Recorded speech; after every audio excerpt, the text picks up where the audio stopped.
तो इसका आंसर क्या हो जाएगा, areas of Chuar rebellion. Okay, इसका आंसर हो जाएगा रांची। नंबर 2 में देखिए reasons of Munda. Okay, reasons of Munda rebellion. Munda rebellion जो हुआ था, हैं, तो इसका आपको सॉरी, मैं एक बात स्लिप ऑफ टंग की वजह कर मैंने एक बात गलत कह दिया। चुआर रिबिलियन जो हुआ था, ओके, चुआर रिबिलियन का जो एरिया हुआ वो बांकुड़ा, मिदनापुर और बीरभूम बांकुड़ा मिदनापुर के इलाके में हुआ। और मुंडा रिबिलियन जो हुआ वो कहाँ हुआ, आपका रांची में हुआ। ओके, उसके बाद हम लोग कहा सेंटर ऑफ 1857 रिवोल्ट झांसी कहाँ है वो आपको मैप पॉइंटिंग में बताना। और नंबर 4 में है प्रिंसली स्टेट जूनागढ़। ये 4 आपको मैप पॉइंटिंग में करके दिखाना है। तो आइए हम लोग देखते हैं, नीचे चलिए, मैप पॉइंटिंग है यहाँ पे, देखिए हमने ये किया है। पहला हमारा क्वेश्चन है कि पहला क्वेश्चन हमारा है कि areas of Chuar rebellion. Okay, Chuar rebellion का एरिया बताना है आपको, चुआर रिबिलियन का एरिया आपको बताना है। तो देखिए चुआर रिबिलियन का जो चुआर रिबिलियन जो हुआ था, ओके, चुआर रिबिलियन जो हुआ, ओके, तो चुआर रिबिलियन क्या चुआर रिबिलियन, चुआर का जो इनकलाब जो हुआ, तो हम लोगों ने देखा है कि बीरभूम बांकुड़ा और मिदनापुर, बीरभूम बांकुड़ा और मिदनापुर के इलाकों में चुआर रिबिलियन और भी दूसरे एरियाज हैं। इन 3 एरियाज जो खास है वहाँ पे चुआर रिबिलियन हुआ। ओके, चुआर रिबिलियन इन 3 जगहों में हुआ। और चुआर रिबिलियन का पीरियड कब से कब तक है, 1798 टू 1799 है। 1798 टू 1799 चुआर रिबिलियन हुआ। आइए देखते हैं कि बीरभूम बांकुड़ा और मिदनापुर कहाँ है। ये देखिए, आप लोग देख रहे होंगे, देखिए ये 3 बनाया मैंने, देखिए देखिए ये बीरभूम है, ये बांकुड़ा है, और ये 3 नंबर में है मिदनापुर। ठीक है, देखिए यहाँ पे मैंने ऐसे कर दिया है, ठीक है, और 2.4.1 मैंने लिख दिया है। एक 3, देखिए 3 मेरे पास, मैं उंगली से कर रहा हूँ, मैं अपने फिंगर से दाग लगाने की कोशिश कर रहा हूँ। देखिए 3 बूंदा यहाँ पे किया हुआ है, एक ये है, मैं ग्रीन पेन से कर रहा हूँ। देखिए देखिए आप लोग को अगर समझ में आ रहा होगा तो आप लोग देखिए इसको, देखिए देखिए 3 जो देख रहे हैं ना, 3 बूंदा, तो 3 बूंदा में पहला वाला बूंदा बीरभूम है, दूसरा बांकुड़ा है और तीसरा मिदनापुर है। इसको मैंने एरो करके लिख दिया है, देखिए ऐसा एरो मैंने कर दिया है और यहाँ लिख दिया है मैंने 2.4.1। ओके, ये कंप्लीट हुआ। अब आइए दूसरे तरफ चलते हैं। ठीक है, दूसरा नंबर क्वेश्चन हमारा है area region of Munda rebellion. तो मुंडा रिबिलियन का जो पीरियड हुआ 1899 टू 1900, 1899 टू 1900 ये मुंडा रिबिलियन। अब मुंडा रिबिलियन में जो हम लोग के लीडर हैं बिरसा मुंडा है। खैर, तो मुंडा रिबिलियन कहाँ हुआ, रांची में। ओके, रांची में ये मुंडा रिबिलियन हुआ। तो रांची कहाँ है, देखिए हमने यहाँ पे लिखा है, ये देखिए देखिए देखिए आप लोग देख सकते हैं यहाँ पर, देखिए ये रांची है। ठीक है, ये जो लगाया गया है ये रांची है। ओके, रांची मैंने यहाँ लिख दिया है, देखिए 2.4.2, ये क्वेश्चन नंबर 2 हुआ हमारा। ओके, समझ गए आप लोग। देखिए यहाँ पे मैंने यहाँ पे कर दिया है, ये रांची जो गोल ऐसा सर्किल मैंने किया ये रांची है। अब आइए क्वेश्चन नंबर 3, क्वेश्चन नंबर 3 में है सेंटर ऑफ 1857 रिवोल्ट। ठीक है, एक सेंटर बताना है रिवोल्ट ऑफ 1857 का। तो बहुत सा सेंटर है, दिल्ली है अवध है, ठीक है, आपका झांसी है। तो यहाँ क्वेश्चन में हम लोग को झांसी पूछा है, तो झांसी कहाँ है भाई, उत्तर प्रदेश में। ओके, तो यहाँ पे मैंने देखिए झांसी लगाया है मैंने, यहाँ देखिए, यहाँ पे आप लोग देख सकते हैं, ये देखिए देखिए ये चीज़ झांसी है, देखिए सर्किल किया हुआ है ये झांसी। और यहाँ पे एक एरो दे के मैंने लिख दिया है 2.4.3, ये क्वेश्चन नंबर 3 है। उसके बाद हम लोग का क्वेश्चन क्या है 4 नंबर में, प्रिंसली स्टेट जूनागढ़।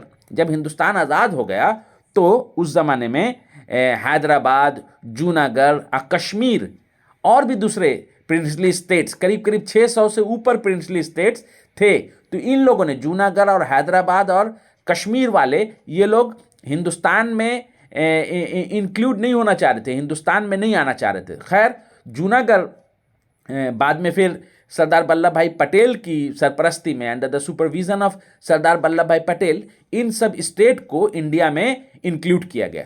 तो जूनागढ़ कहाँ है, ये पूछ रहा है। तो देखिए, जूनागढ़ आप लोग देख सकते हैं, यहाँ पे मैंने लिख दिया है, देखिए जो पेंसिल से किया हुआ है ये जूनागढ़ है। देखिए देखिए इस तरह, देखिए देख सकते हैं जूनागढ़, ये जूनागढ़ का इलाका है। यहाँ पे मैंने लिख दिया है एरो देखे 2.4.4, मतलब ये क्वेश्चन आपको ऐसी एरो बना के एग्जाम में लिखना होगा। ओके, तो ये चार मैप पॉइंटिंग कंप्लीट हुआ। अब आइए हम लोग आगे बढ़ते हैं। ओके, आगे बढ़ते हैं, मैप पॉइंटिंग हम लोग का कंप्लीट हुआ। और ये जो क्वेश्चन है कि fill in the blanks only for blind, okay, ये सिर्फ ब्लाइंड के लिए है। ओके, ये सिर्फ ब्लाइंड के लिए। तो आप लोग तो अल्लाह के करम से आंख वाले हैं, ये आप लोगों को सवाल का जवाब देने की ज़रूरत नहीं है। तो आगे बढ़िए, 5 नंबर में देखिए क्या है क्वेश्चन हमारा, select the correct interpretation of the following statement. एक स्टेटमेंट है और उसका 3 इंटरप्रिटेशन है, उसका जवाब आपको देना है। तो हम लोग का क्या सवाल है यहाँ पे, पहला नंबर क्वेश्चन है, पहला नंबर क्वेश्चन क्या है, स्टेटमेंट है ना, पहला क्या है, स्टेटमेंट है। तो देखिए 19th century Bengal was limited in scope. Okay, ये हमारा सवाल है, बोलता है 19th सेंचुरी का जो बंगाल है, 19th century Bengal renaissance was limited in scope. 19th century में जो बंगाल रेनेसा हुआ था वो महदूद था, उसका स्कोप महदूद था। 4 ऑप्शन है।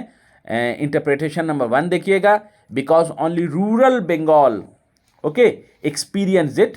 इंटरप्रिटेशन 2 देखिएगा, because this renaissance was limited to the field of literature.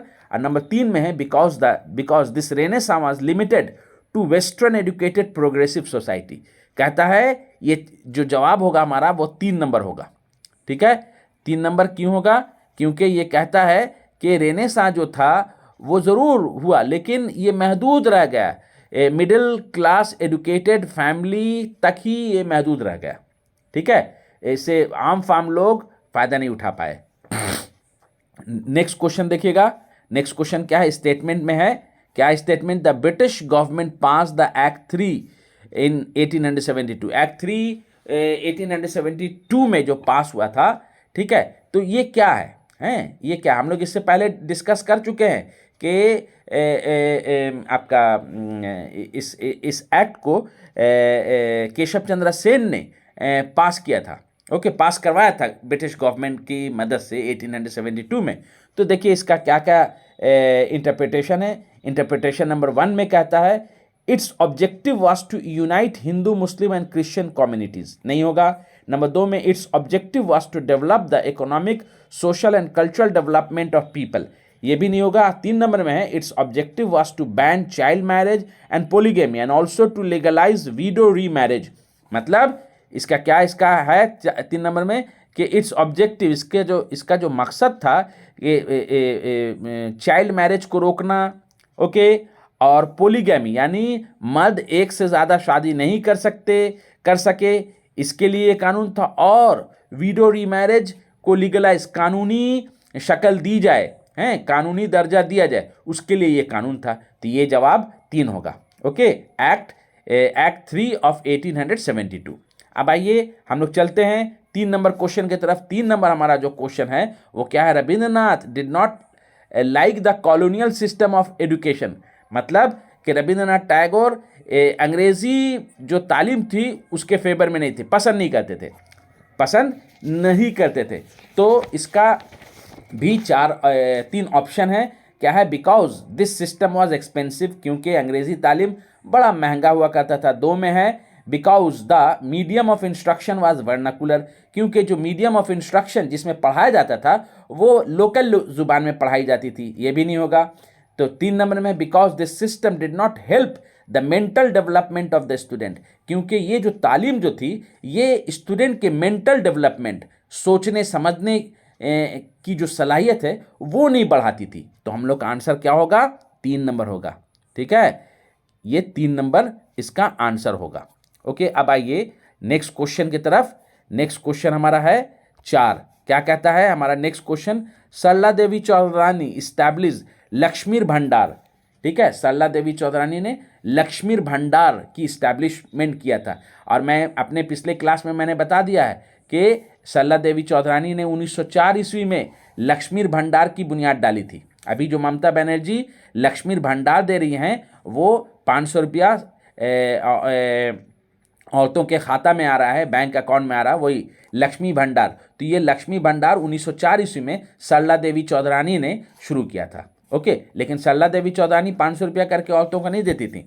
ये लक्ष्मी भंडार से मुराद के 1905 ईस्वी में जो पार्टीशन ऑफ बंगाल हुआ था, तो उससे कबल सरला देवी चौधरानी ने देशी चीज़ों को बनाकर लक्ष्मीर भंडार में रखकर बेचने का मामला किया शुरू किया। यानी फॉरेन गुड्स, विदेशी चीज़ ना खरीदें, देशी चीज़ खरीदें, देशी चीज़ इस्तेमाल करें और बैरूनी मुल्कों की जो चीज़ें हैं उससे दूर रहें। ये उनका मकसद था सरला देवी चौधरानी का।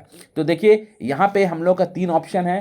टू सेल फॉरेन गुड्स, बैरूनी मुल्कों के सामान को बेचना नहीं होगा ये। To help women who were engage in movement, जो औरतें तहरीक में शामिल थी हैं उन लोगों को मदद करना, ये भी नहीं होगा। और 3 नंबर में टू सेल इंडिजिनस गुड्स, यानी देशी चीज़ों को बिक्री करना। तो यही हमारा आंसर होगा। ओके, 3 नंबर ये आंसर होगा हमारा।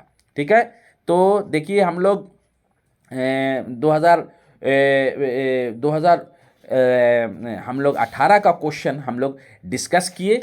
आइंदा क्लास में हम लोग 2019 के क्वेश्चन को डिस्कस करेंगे। तब तक के लिए मुझे इजाज़त दीजिए। Thank you very much.